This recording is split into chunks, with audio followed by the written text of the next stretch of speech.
Hello and welcome to our history podcast. This is I believe it's the fourth episode for our history podcast, and I labeled this as a history podcast because we're going to be focusing a lot on the historical context of the Spanish Inquisition, and at the end we're going to sort of tie in Assassin's Creed, the Assassin's Creed movie into the movie, but we're going to be focusing a lot on historical facts that did happen throughout the throughout the time period. So I will be going over the history part of it more so, and then Mason will still tie in historical points and events that happened and figures and all of that sort of stuff into the podcast as well, as he relates it to the Assassin's Creed podcast. So the Assassin's Creed is just a little bit of an extra flair to the podcast. And before we get started, I also wanted to just mention that we finally did come out with a website. It took some time to build, and then we have a lot of information on there as well. We put up our the links to our podcast there. I'm actually working on live streaming. I did it successfully, but it's still a little bit hard to do properly, so we're working on that. So hopefully we'll have a live stream going, and that will include a video feed as well. I also managed to get the podcast on iTunes, and so that took forever to do, and I don't know how I managed to do it, but finally did it. And we also rebranded our podcast to Real Talking. So Real Talking is the podcast title. You can find us on iTunes under Real Talking.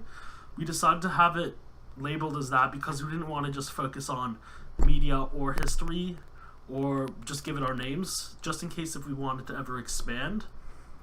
So we could actually include more topics into our podcast, talk about more things, or possibly even add more people to our podcast. So our website is www.realtalking.ca, and you can see all the news updates there. All of our podcasts are listed up there. Some information about us that you might not know is up there. We're working on a forum for the website as well, so you can join in on the discussion for our podcast, which is going to be fun. But it's still a work in progress, so we appreciate any criticisms, constructive or even negative, that you might have for us, and hopefully we will get this podcast more legit looking anyway. Okay, so now let's start this podcast. We're good. So today I'm joined by Mason. Unfortunately, Isaac couldn't join us today due to previous commitments, but we want to have Isaac on this podcast, and of course, as it gets into towards the school year and we have our own schedules to look after, we won't always all be on the podcast. I know Mason and I have been doing it a lot. Isaac has just been away out of country, and then also he's been busy by himself. So in the future, Isaac will be joining the podcast again. Sometimes I might not be here, Mason might not be here, but we're still going to try to put out a podcast once a week. I know we're lacking and still behind on that, but it takes a lot of work and a lot of our time to do it, and we have jobs and other things to do. But we'll try to put out a podcast as much as possible. Okay, so now let's start by setting the mood, if you will, by discussing the Spanish Inquisition and the events occurring at the time. So once we have an understanding of the power struggles and different opinions, we'll try to tie it into the Assassin's Creed franchise. So let's start with the historical part. The year is 1477, and the country is Spain. Catholicism is the prominent religious system in Spain. However, there are also other religions that Spain's population participates in. Some of the other religions would be Judaism and the Islamic faith.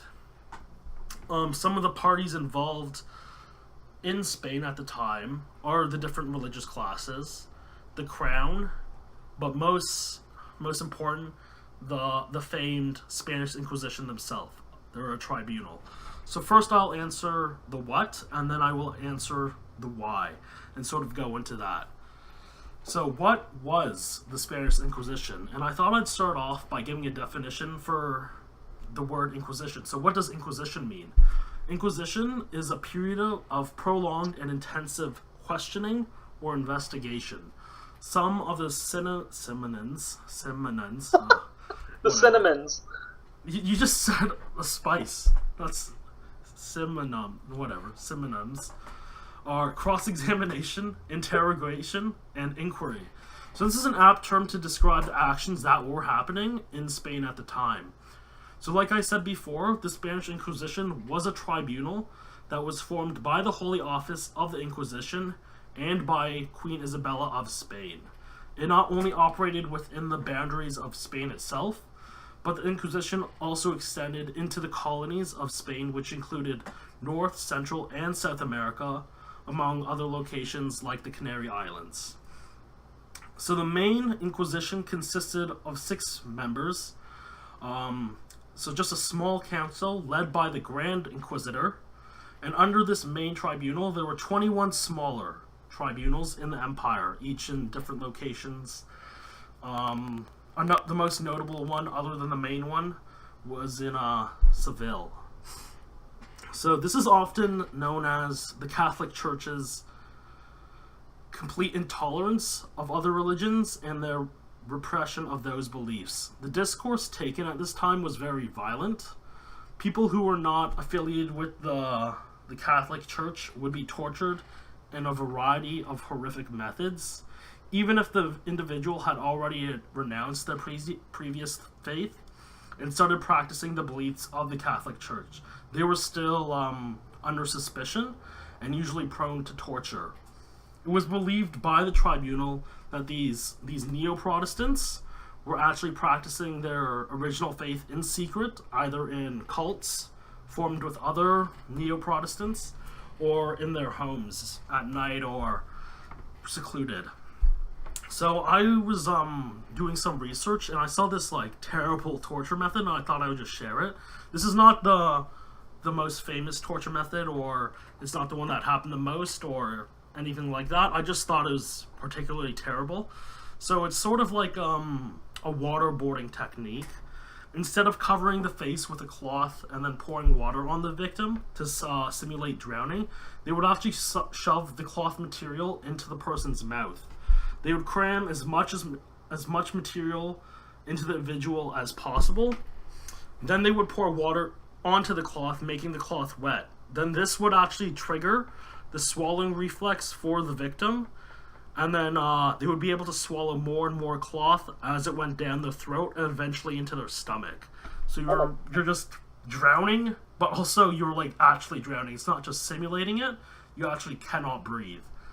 And this was to try to torture them to admit that they're terrible, that they're inferior, and all of that.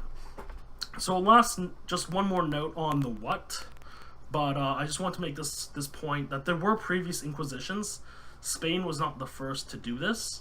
It is a very famous one, the Spanish Inquisition, but there were other ones such as the medieval Inquisition, the Portuguese Inquisition, and even a Mexican one as well. So it has a long history of intolerance to other religions. So now let's focus on the why. And then after this, Mason can get into his little part. So why was there a formation of the tribunal, and why did the monarchy back it? So the simplified answer is the creation was to uphold the religious beliefs of the church, right? So very simple. But at the core, it's more than just upholding the beliefs of the Orthodox Church. At the time, the church was probably the most powerful entity, more powerful than the crown itself, actually. So this belief in the church gave its power. So the people have to back the power, the church, in order for it to retain its power. With this power, it could actually operate and conduct these actions without any protest from the people or the crown. In fact, people believed in the church to such a degree that they agreed with the discourse of the Inquisition, generally. Of course, not everybody believed it was the right thing to do, but it was in the main public's eye, it was the right thing. So their logic was basically that the right religion was Catholicism, so that it was their duty to spread the religion. Some actually even saw it as protecting the kingdom, and not to say that the Jewish religion is a virus or the Muslims are a virus, but they definitely saw them as an inferior class, and they saw them as a potential harm to the belief system in Spain. And many of these groups of people did end up leaving Spain and emigrating to other countries, sometimes Portugal and North Africa. Just the coast of North Africa was also very popular. I read somewhere that it was upwards of 80,000 people left Spain because of this. Like I said before also, spreading of religion was not the only intention. The Inquisition also increased the authority that the crown and the church had over people, making them more powerful. And by doing this, it also weakened other religions and created a fear system for those who were following those weaker religions. So, when the Inquisition would conquer and actually kidnap Jews, Muslims, or other belief systems, they would also acquire their possessions. So they would actually profit from confiscating the property of the people they convicted. So it raises their pocketbooks as well. And a special target for the Inquisition would be newly converted Christians who were successful, which is a lot of them actually, because many of them were Jewish people who owned businesses, and then they had many possessions that were expensive, and they just took them back basically. And just a last little bit on this. So the Inquisition itself was not disbanded until 1834. Some accounts say that as many as 150,000 people were charged with crimes by the tribunal, and approximately 3,000 of those people were executed or died from the torture. It's really hard to fight something when your government and the dominant power, like a church, is forcing it onto you. And unfortunately, that many people had to suffer through that. So now let's get into the Assassin's Creed part of this podcast. I sort of glazed over a lot of the details just to make it real short, because I know Mason has a lot to say. But like I said before, Mason has a lot of information about the Inquisition in this time period as well. So it's still history heavy, but we're going to mix it in with the movie. So go ahead, Mason. So good job on the detail there, man. I've studied some historical torture techniques before, mainly in the context of Soviet Russia. But I gotta say, like, those techniques that you were talking about, those are horrendous. Like, those are so... How do you even come up with that? Yeah. Like, at least the ones that I studied in Soviet Russia, they were focused on punishment of the body. Like, it was more so just being beat with a truncheon or being deprived of food. This is like a whole other level of messed up. I feel like if I had to pick a time period that I would want to be tortured in, this would be like the very bottom of the list. Like, I would stay the hell away from this. So yeah, fantastic job, great analysis. Right. So let's try and take what we know about the Inquisition and let's try and see what some of the possibilities for the movie are. What are some of the things that we might see? What do I think some of the things we're going to see are? And what's the sandbox that the movie has to play with? So, Spain during the Inquisition. Why was this period chosen? Well, it's a pretty unique period in the sense that institutional violence is legal. So anybody seen as a threat, i.e. like Jews, Muslims, and heretics, Yeah. they can legally be oppressed, and it's accepted. It's complicated. I mean, not every lay person accepts this punishment. But in the eyes of the law, this violence and this like brutal treatment of people, that's legal. And there's nothing really that isn't like a fringe movement or an unofficial movement trying to stop it. So if we insert the Assassin and Templar conflict into this historical backdrop, we have a clear antagonist and enemy for the Assassins in the form of the Inquisition itself. The important thing about the Templars is agency. It's never a single person operating autocratically with the Templars. There's always a really diverse network of support and secrecy and people at the top feeding the criminal underworld, and the Inquisition provides a great background for that, because this is an extension of the state, essentially, that's, able to just kill like whoever they want. It's a tight network of different branches of the state that support one another, in their everyday functionality that helps them kill everyone. If you think about this, like similar kind of branches of the Templars in the past, especially if you look at like Assassin's Creed 2, would be like the Vatican. Like from an official perspective, that's a huge network of people that are involved with the Vatican, but why couldn't they have been connected to the criminal underworld? They operated with so much secrecy, and there were so many different branches. It's the same with the Inquisition. What role is our protagonist going to play? So the protagonist in the movie's name is Aguilar. That's the name of the assassin. And Callum Lynch is kind of our Desmond Miles. So what role is Aguilar going to play in this movie? Well, I think it's very likely that Aguilar is either going to be a Jew or a Muslim. And given the sensitivity of discussing Islam in today's media, I'm going to bank on him being Jewish. That's kind of the movie's safe spot from, getting any flack from, Islamic viewers. These religious groups were the prime targets of the Inquisition, and it's common for most Assassin's Creed protagonists to be in some kind of minority. If you look at Assassin's Creed 3, we had Connor, who was a Native American.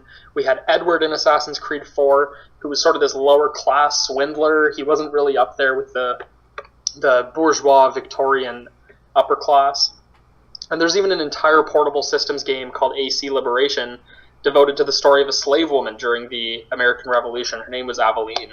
But you catch my drift. A lot of the assassin protagonists and a lot of the characters that we're supposed to root for come from these groups that are either marginalized or oppressed. Also, we know by now, given all the games and supporting material that we have, that the assassins fight for freedom and justice and egalitarianism, which are traditional revolutionary values, and the Templars fight for order, control, and conservatism. So given this pattern, we can determine the composition and the backgrounds of the assassins and the Templars in this movie pretty easily. So the assassins are likely going to be composed of a group of persecuted minorities or outsiders. They don't have to be just limited to Jews either. It's likely we could see a very strong Muslim character, some sort of female character, and other ethnic minorities like the Portuguese, or maybe like a Basque Frenchman from the south of Spain. And they'd be fighting for their own liberations and freedoms. The Templars, on the other hand, are likely going to be characters in positions of institutional and political power. So these are going to be people like church leaders, militia and army captains, town elders, and the more ethnically and religiously homogenous mercenaries. I also noticed that there's a female assassin in this movie. In the trailer, there's a really badass action sequence of her just taking out these two goons. And I think this makes perfect sense, and it could make for a really fantastic character. Women had a really rough time during the Inquisition. If they were single, like widowed, and if they were old and isolated, they became really easy targets for alienation. If you've ever studied or if you're familiar with the early modern witch craze, that's a phenomenon that starts as just neighbor versus neighbor, where basically elderly isolated women were singled out and ostracized for being unorthodox and basically behaving strangely. The female assassin in this movie looks kind of young, though, so it's likely that she's going to be either a religious or an ethnic minority. But if the film chooses to portray her under the guise of sort of this lone wolf archetype, she could fall victim to the Inquisition's terror simply for being detached from a man, making her a suspicious, shifty character. That's what happened back in the day. Not long before the Inquisition, Europe had been ravaged by the Black Death, and women who had been married, who lost their husbands to the Black Death, possessed their land, and they were put in this position of owning land and therefore holding, though small, some political power.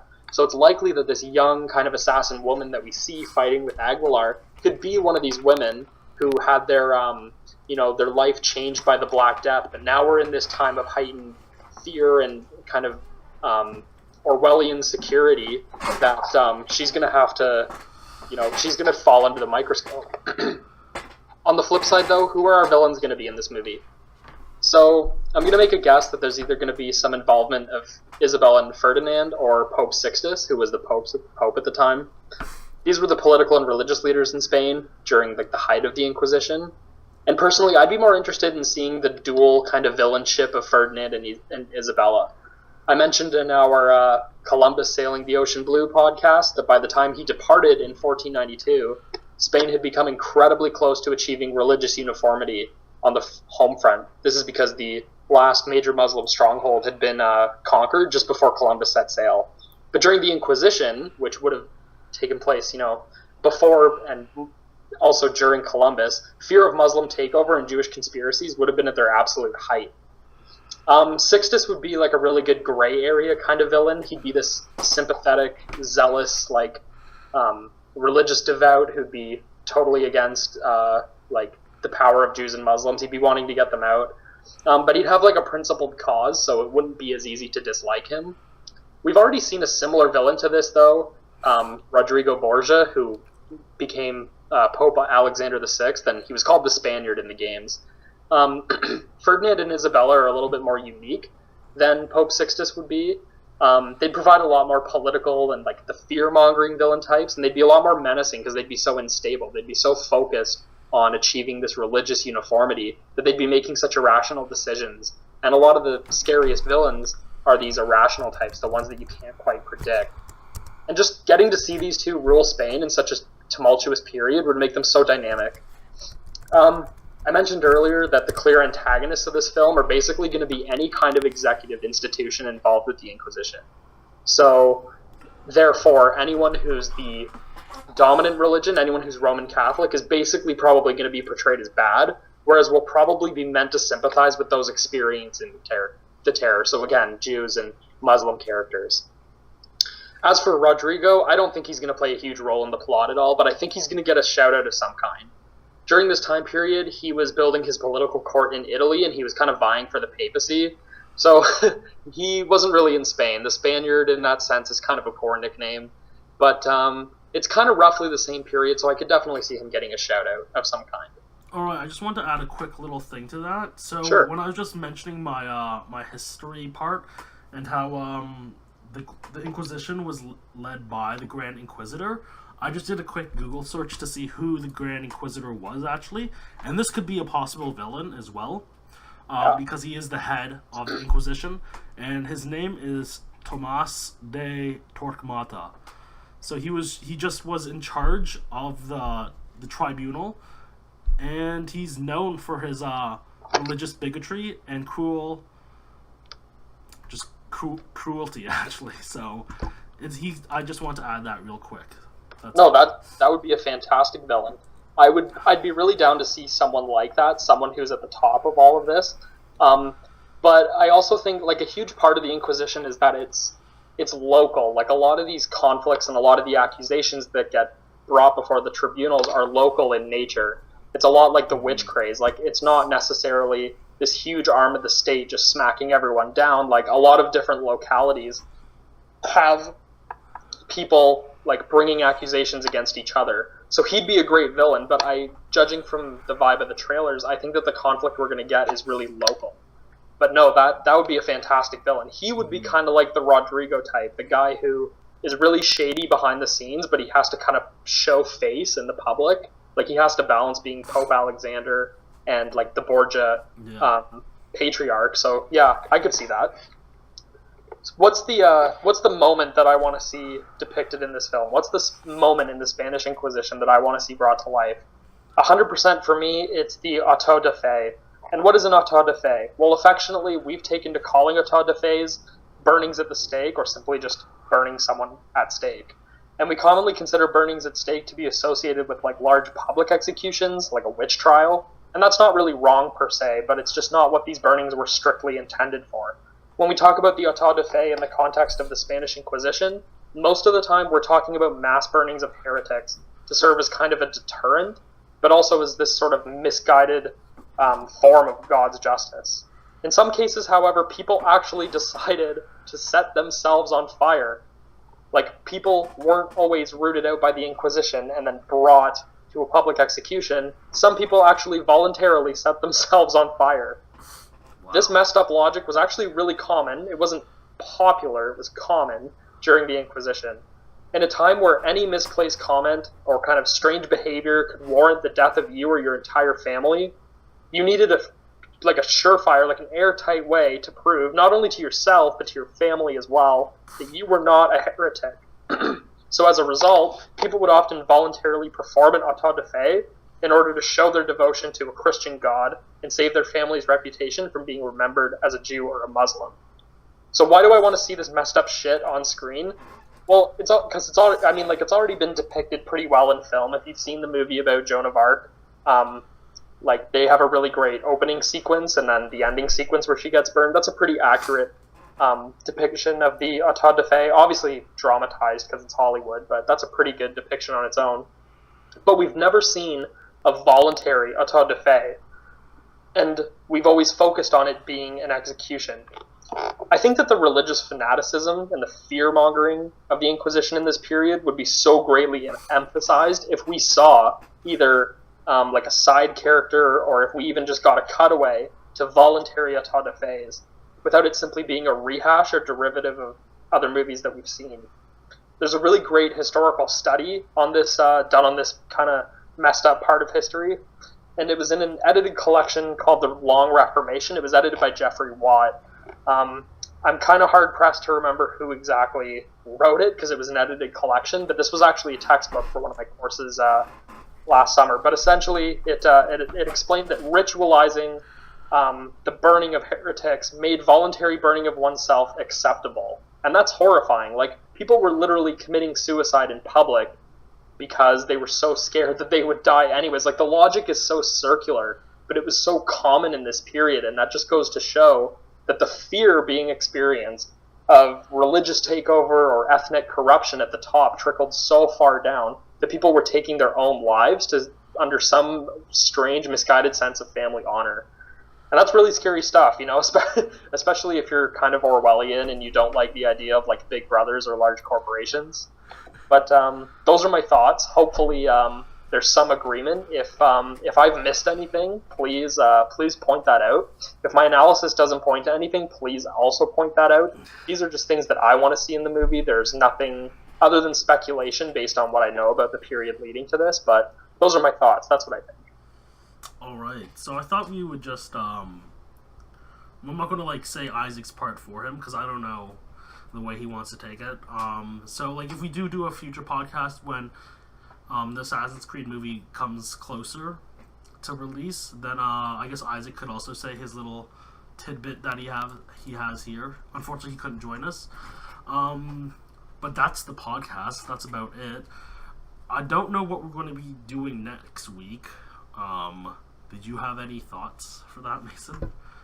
Well, we had talked a while ago about doing a similar podcast where we kind of blend together the history and the media. And we were potentially, I think at one point we were talking about doing, like, World War One with Battlefield 1, if that made sense. I don't know if you want. Did you still want to do that? Because we could do that for the next podcast as well. I think we could do that. I'd have to bum the game off of you or watch it be played or something, but I'd be totally down to do that. Oh, it's not even released yet. There's just a trailer. Oh, I see. Yeah. That shows how much I keep up. Okay, so we'll actually probably be doing a media podcast then next week. Yeah. Because we're going to consider this one a history one.